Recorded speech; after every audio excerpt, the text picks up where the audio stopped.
G'day, Matt here from Hilltop Imports Group. Today we're going to cover a short review on the digital FPV system from DJI.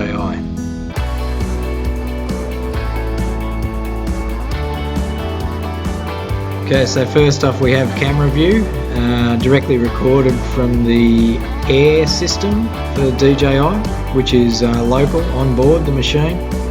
And as you can see, nothing wrong with the video footage at all, quite clear.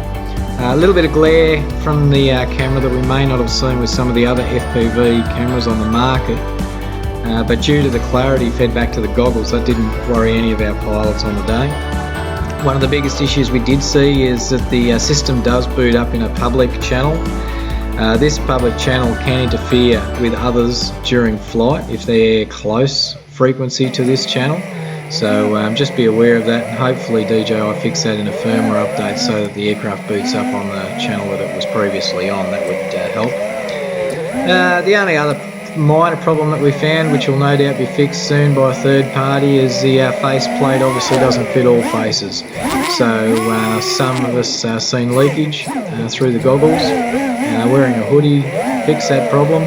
But something to keep in mind, it's not going to be for all faces straight out of the box. Aside from that, we're going to show you now the split difference between the camera view and the goggle view. So as you can see, being digital, the goggle view is just as sweet as what the camera view is. You will notice on the goggle view screen that it slightly pixelated around the edges. This is in lieu of the interference that you would lose through the analog system, where you might see some snow. DJI basically puts all their effort into centre the screen for the goggles, and the outside are the ones that take the hit with the any interference. So as we go through or around trees or start getting further away, you'll see that outer edge pixelate.